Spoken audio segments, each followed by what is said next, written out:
Hi, this is Alex, and if you love music, well, you've come to the right place because we're all about albums. Today I'm going to talk about my 6 favorite record stores. I tried to do it with 5, but I figured no, it's a little bit too difficult, so I made it 6. My 6 favorite record store I've been to. So how do I make this decision? What makes a good or a great record store? Well, I think there are several factors I'd like to look at. First is, does it have a good vibe? In other words, when I open the door, is it welcoming? Is it bright? Is it clean? Are the aisles wide that you can walk and not feel claustrophobic? These are things that make a store welcoming, and that's probably my first criteria. Some stores I walk up to and I really don't want to go into them. So I think the vibe when you open the door is truly important. The next thing I look for is, does the store have a great selection of not only used but new vinyl as well? Obviously, this goes without saying. I think that a store that's only used records or a store that's only new vinyl is, I don't think that attractive. I think you need to have a good mix. I think there are some people looking for new vinyl like myself, but occasionally I do like to go into the dusty bins and see if I can find a gem in there. And some of you just like the used bins, and that's great. But I think you have to have a good mix. Next, I think it's very important to have the music organized. I think that if the music is just spread out and there's no order to it, I hate to just waste time in a record store. There's so much to look through, and like everyone else, time is valuable and you don't want to spend countless hours going through things you don't even want to look at. So I think it's important to be organized, and organization I think should be number one. Is the vinyl and or CDs, and even today cassette tapes, are they alphabetized? The other thing I look for is I'd like to have it genre specific. I would hate to go through the A letters and just go through everything under the sun. I'd like to know that there's a section for rock, there's a section for indie, section for jazz, section for classical, section for Americana, and so on and so forth. Also, I think it's fun if you have a store that carries box sets as well as 7-inch records. This gives a variety and brings in several types of customers, and I think that's important to have a good mix of people in the store. Something else I really like in a store is the ability to listen to new releases. Usually you can listen to some loaded CDs or stream music, and with headphones you can listen and see what you like and what you don't like. I think that's really important, and it makes for more interesting shopping. This has been available in the States probably since the 2000s, but you know, when I used to travel overseas, especially like a city like London, I would go, for example, to Harrods, or I would go to the HMV record store, and they would have listening booths. I thought this was fantastic. You can go into a listening booth, sit down with your vinyl, and put on some headphones and just listen and figure out, is this for me or this isn't for me? Another thing that people don't think about is actually having music playing of new releases or something interesting that the store is featuring.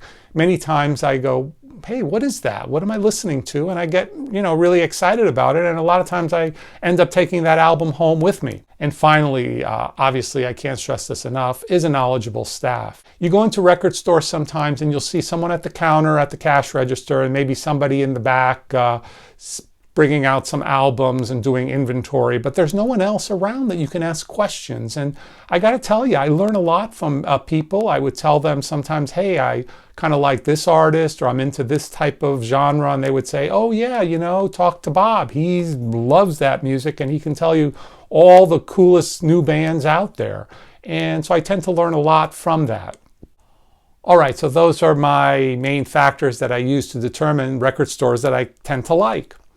And so I'm going to go in reverse order. Number 6 is actually the t-shirt here I'm wearing. I don't know if you've noticed in all my videos, I've been wearing a different t-shirt from a different record store that I've been to from around the country. And it's kind of fun. So if you want to look back and see if I was wearing one of your hometown t-shirts, go back and take a look. This is Spoonful Records. Spoonful Records is a small mom and pop shop in Columbus, Ohio. And this t-shirt, I don't know if you can see it in full, but if you look at it, it's actually shaped like the state of Ohio. So it's kind of a cool t-shirt. They put, Spoonful Records, Columbus, Ohio, in the shape of the state of Ohio. So I kind of thought that was cool, and I ended up buying the t-shirt just because of that factor. Now, what can I tell you about Spoonful Records? Like I said, it's a mom and pop shop, and I think it's important to, support your local record store. Now, this is not a huge store, but they have a very, very good selection. Not only do they have new releases, they do have a very well curated used record bin. You're not going to find, junk stuff. You're going to actually find stuff you're going to want to listen to. So I really like Spoonful Records. I highly recommend it. If you're ever in Columbus, stop by. They're very friendly in there, and I think you're going to find some really cool stuff in there. My fifth pick is, I don't know if you can read that. This is the bag I got from the record store, is the Shun Cheong Record Company. This is out of Hong Kong, believe it or not. And why I want to highlight this store, if you're ever overseas and in Hong Kong, it is the best store I've ever seen for audiophile records. They have both CD and vinyl of, I don't know, just fabulous stuff. They're all great sounding. You have Mobile Fidelity, and you have Blue Note Records, you have Acoustic Sounds, and multiple other labels that are all known for quality records. And I think that if you're in Hong Kong, you'd really regret not going to that record store. It's hard to find. You're going to probably have to ask people. They kept pointing to me and I couldn't figure it out. I think my wife and I walked past the building it was in about 6 times. Finally, we found out that it's in the top floor, and it was a small little sign. And we could have maybe never have found it if it wasn't for some nice people finally showing us the way. What I really loved about this record store when I walked in, it was like the neatest store I have ever seen. And when I mean neat, I mean the rows were perfectly aligned. All the bins were perfectly filled to capacity. And not only that, they also put the vinyl or their CDs not only in genre, but also musical label. So if you happen to, for example, love classical and you love the Columbia label or the RCA label, you can find it that way. Or, for example, jazz music, if you like Verve, or if you like, for example, Blue Note, there'll be a section of that for you to browse through. So highly recommended if you're ever in Hong Kong. I happened to stumble upon the store and it was fantastic. So that was my number 5 pick. Well, my 4th pick, another overseas record store. I really love this store. It's called Concerto Records Store, and it's in Amsterdam, the Netherlands. This actually is a quite large store. It's spread out over probably 3 stores that were combined. And it has a lot of, areas that I kind of found at the end just when I was leaving. I'm going, oh no, another room. And I didn't have enough time. I had to meet my wife for dinner. So, you need to give yourself time if you go to Amsterdam. They have actually quite a few interesting stores, but Concerto by far and away is a really cool record store. And the bonus is everyone speaks English, so you can actually get some information from them. And they're very helpful and very friendly there in Amsterdam. And believe it or not, one of my genres I love is Americana, and they had a large bin of Americana. I was pretty shocked by that. But they have all new releases. They do have a nice used record area, as well as in the back corner, which I found at the end, they had an audiophile section with mostly used, but some new audiophile selections, such as Mobile Fidelity and others that you might enjoy if you're a collector especially. Concerto in Amsterdam, the Netherlands. Wonderful store. If you're ever overseas, check it out. So now we're going to come back to the States. My number 3 pick is Rough Trade in New York City. Actually, it's in Brooklyn. And there is a London store as well. I think they used to have other stores, but these are the 2 main stores they have. And I know it's a chain and some people kind of are turned off by that. But I got to tell you, I love going to this store. First of all, it's like in a big warehouse, huge high ceilings. It's very, just open and easy to navigate. There are tons of vinyl and tons of CDs. Also along the walls, they have some staff picks, as well as some listening stations that you can get to listen to all the new releases, which I find fantastic, as I had mentioned. So thumbs up for that, Rough Trade. Way to go, keep it up.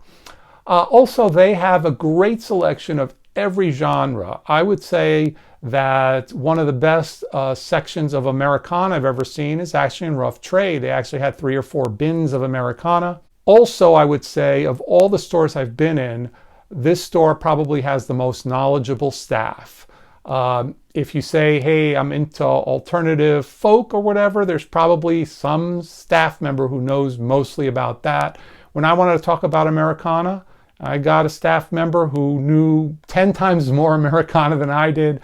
I got to say I've picked up half a dozen or more artists from this person of Americana that I truly love, and they are staples of my music collection now. I listen to them often.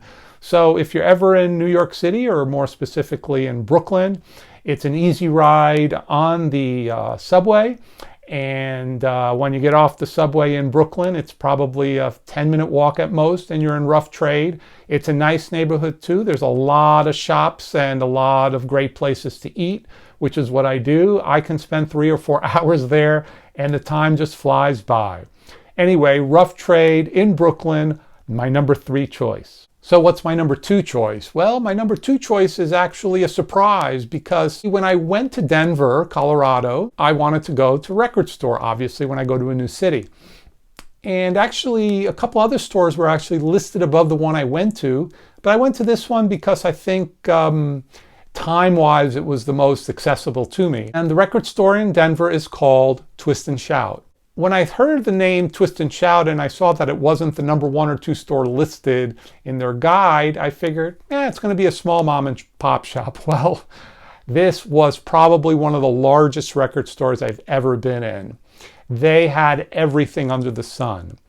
Half of the store was all CD selections, and everything is alphabetized, everything is by genre. What I also like is at the front of the store, they have the new releases followed by local artists, both new and old releases. So if you want to get some artists from Denver, there they are. They have a special section for Denver artists, and some of them are actually pretty famous, so you'll be surprised who's come from Denver. So I'll leave that up to you to check that out. Now, on the far side of the store is all vinyl. They have both new and used vinyl. Fantastic selection. Bands I've never heard of, but it's great to, pick up something new and just test the waters. This store, however, did not have any listening stations that I can recall, so a little bit of a negative for me, but the selection was so fantastic, I kind of overlooked it a little bit. They also had probably the largest audiophile section I've ever seen in a store in the United States. I mentioned the one in Hong Kong is probably the best audiophile selection I've ever seen, but Twist and Shout in Denver, Colorado, definitely one of the better audiophile selections I've seen. And I had a great time in the store. I wish I had a few more hours to spend, but I was on a tight schedule visiting my son. Anyway, if you're in Denver, Colorado, check out Twist and Shout, my number 2 selection. Okay, so my number 1 choice, drum roll please. Well, it's obvious, I'm wearing the t-shirt. It's Grimey's in Nashville, Tennessee. A lot of great things about Grimey's. Number 1 for me is, hey, it's one of the best music cities, so it's great to just visit. That's number 1. But number 2, it has the best selection, obviously, of Americana you're going to find anywhere. Now, I haven't been to Austin, Texas, so they may have a store that's as good as Grimey's, but I haven't been yet. In the States, stores that I've went to, Grimey's by far, about probably half the store is dedicated to folk and Americana, singer-songwriter, stuff I truly love. They have a really knowledgeable staff. It's a bit of a tight squeeze in there, but I don't mind because there's so much Americana. They have a lot of listening stations. You're going to find out about a lot of different music. If you're into Americana, this is the place to go. I highly recommend Grimey's. You'll have a wonderful time there, and you get a chance to check out Nashville with all the music scene and go to some clubs at night. It's a lot of fun. Well, there you have it. Those are my 6 favorite record stores I've ever been in. However, I'd like to give a little sort of rest in peace to some record stores I truly love but have closed their doors for one reason or another, and it's kind of sad. So I'll go through them quickly. Actually, all are in the New York City area, believe it or not. My wife and I love to travel to New York, check out Broadway, etc. We haven't been able to do that, obviously, because of the pandemic. So, oh well, hopefully, we'll get this past us and we'll get back to travel to New York. The first store was Virgin Records near Times Square. The reason I loved this store was my wife would always disappear for one full day of shopping, and I can only do so many things with museums and whatnot, and although there's a lot to see, I love music. So this store is huge. It had 3 levels. It had umpteen listening stations and every music that you can ever want to see or hear. It was there, and I can spend 3, 4, 5 hours there and still not get through everything. So Virgin Records, sorry to see you go. It was a great place to go to when I was in Times Square. Another record store that closed a few years back is Other Music. For those of you in New York, you probably know what I'm talking about. Other Music had some fantastic selection, especially of new vinyl along the wall there, and I always got to pick up 2 or 3 great albums there every time I visited New York. Also, they had a great listening station with preloaded music. Some of the selections were a little bit out there, but you know what? Occasionally I would find an album that's out there that was kind of cool. And, finding youthful music is not a bad thing. So thumbs up to the people who ran Other Music. Sorry to see you go, and I know a lot of people in the New York area are sad as well. Finally, I also wore this t-shirt on an earlier video, is the first record store that I used to hang out in New York. It was in the Village area, and it is the world famous record store that a lot of people know is Bleecker Bob's. Bleecker Bob's had this atmosphere when you walked in. It was a really cool place, and I was not a cool person, so I always felt a little bit like a fish out of water. However, I did know a lot about music, so I kind of blended in somewhat, and I was thankful for that. But it was a great store to just hang out. You never knew who was going to walk in, and that was an institution, was there for many, many years, I think 4+ decades. That was sad when the doors closed, but most of you who've been to Bleecker Bob's probably have some great fond memories. I'd love to hear from you. If you have any favorite record stores, either in your neck of the woods or other parts of the country that you've been to that you truly love, let me know. If I'm in that part of the country, I'd love to check it out. And now for last video's unknown album. The first unknown album is Regina Spektor, For From Afar. This came out in 2011. It was released on Record Store Day, and since I'm talking about record stores today, I thought that would be appropriate. Now this album is actually an EP, standing again for extended play. It contains 2 songs on each side. These are 4 songs taken from her 5th album called Far. And this album debuted in 2009 as a number 3 album on the Billboard 200 chart. Regina took piano lessons from an early age, starting in Moscow, and then continued her piano lessons in the States. Regina was exposed to music from the West through her father, who was able to obtain some illegal records. And she listened to the Beatles, the Moody Blues, amongst other bands.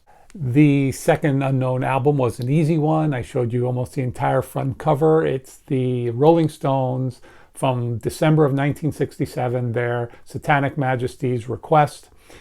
This album, you can see, has a 3D cover. And again, this was released on Record Store Day, as you can see here. And they reprinted the original 3D cover, which only came out on the original album. On all the reprints, they did not have the 3D cover as seen here on this really nice re-release. As you can see from the 3D cover, this is a response of the Stones to the Beatles' Sgt. Pepper's Lonely Hearts Club Band, which came out earlier in the summer of 1967.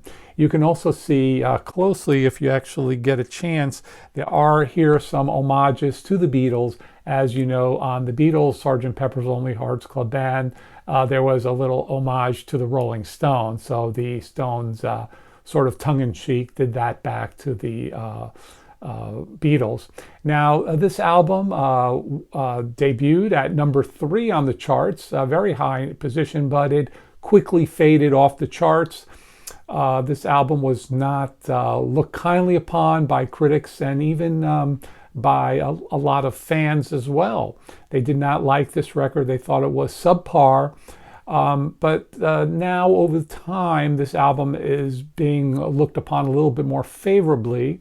It did have the one hit, She's a Rainbow, on it. They also had some nice songs on it, which were a little bit bizarre. They used a lot of sound effects, Mellotron, and several other gimmicks on this album that they hadn't tried before.